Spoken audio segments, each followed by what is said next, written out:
Young World, LOD 321, LOD versus the internet. Just when you try to like get away from the conspiracy stuff and think along more, you know what I'm saying, regular lines of the regular society type thinking, it's always stuff that makes you, it's too hard to get away from. For instance, the last picture that was taken at X inside the motorcycle shop, of all things possible, how did he have to be taking a picture standing on top of a chessboard? Of everywhere he could have been in the store, any kind of picture that could have been the last picture taken of him, why I gotta be on top of a chessboard? Anybody that knows about the Illuminati, Freemasonry, the elites, the people, whatever you want to call it, knows that the chessboard is a sign of the Illuminati. It's a sign of Freemasonry. It represents duality. There's a chessboard on the floor of the CIA building. The chessboard also represents who we are in the game. We're the board. People think that we're the pawns. We're not the pawns. Everyday citizens like us are the chessboard because the game is played on top of the board. The pawns are the famous people, the actors, musicians, politicians. They're the pawns. They have movement. They can become something different. They can go up. They can change. Us as who we are, we have no movement in the game. We don't move with a board. The game's played on top of us. So, and plus he's covering one of his eyes up, which is also another sign of the Illuminati. People covering one of their eyes. So, like I said, how much of a coincidence could it be that the last picture that he was taking in, he's standing on top of a chessboard, covering one of his eyes? So that's just too suspicious. Already the videos about the Drake connection with the Louis Vuitton. He got the Louis Vuitton bag. The other rapper that was killed that day, Jimmy Wapo, his last picture, he had a Louis Vuitton belt. Drake came out with a song called Signs at a Louis Vuitton Louis Vuitton fashion show. You know what I mean? So that's that part of it. And I did a couple other connections with the Jimmy Wapo too with X about similarities, but that's on a different video. And also this witness that came out with the interview, he sounds a little fishy. After sitting back and thinking about some of the stuff he said, some of it just don't seem like it adds up. First of all, the thing that's sketchy with this witness is that there's no way on earth I would believe that if you saw him inside the store, wanted to take a picture with him, that means you know who he is and you're a fan. There's no way that he wouldn't have pulled out his phone and started recording the minute X started leaving.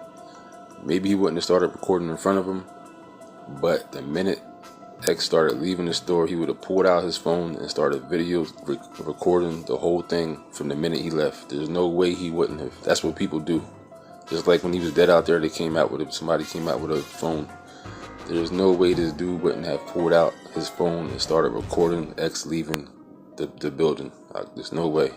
Another thing is they're saying a black Dodge truck blocked them off. Could this be the black Dodge truck right there?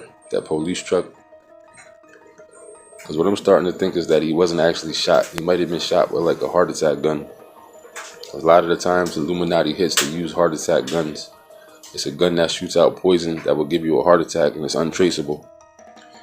But if they're saying gun, just coming out and saying witnesses heard gunshots, who knows who those witnesses are? You know what I'm saying? And they can just be, because it doesn't seem like the aftermath of a shooting. It definitely don't seem like a shooting or the aftermath of a shooting. Because when the police came, the guy said the cop was holding everybody back, trying to keep people away from him. But you can clearly see in the one video, the cop is standing there, people walking up to him, checking his pulse, just all over the crime scene. You know what I'm saying? The cop wasn't stopping none of that stuff. You would think that if it was a shooting, evidence of a shooting, they would have definitely been more secure and more, you know what I'm saying, strict of how they came and approached the scene. Nobody approached the scene like it was just a shooting there. And that's why maybe they was reporting at first that he had no pulse and he was in a coma, because if you approach him, the regular witnesses that might have been there that weren't part of it, if they seen it, they might have just been like, well, X is out here, he has no pulse, he's in a coma. But if you knew it was just a shooting, the words coma and no pulse wouldn't even really have crossed your mind. It would have just been like, he got shot, he's not moving, he's probably dead from getting shot. You understand what I'm saying? So that sounds kind of fishy to me. And also, the witness said that they walked out there pretty much right afterwards. So if they came out that quick, and the guy said he was shot in his neck and in his chest. If you got shot in the neck and the chest, you're not going to die and be totally motionless 2 minutes later. he would have still been out there moving around, gasping, trying to breathe, reaching for his neck, scratching at his neck, all that kind of stuff. He wouldn't have been totally still and totally motionless 2 minutes later, because the dude said the cop showed up within 2 minutes, and they was on the scene before the cop came there, because they was already there. So there's no way that a person will get shot anywhere else besides in the head and be that totally motionless that quick. That don't work like that. So just definitely, like I said with the picture, that's too weird for me. That was the last picture he was taking, and that don't make no sense.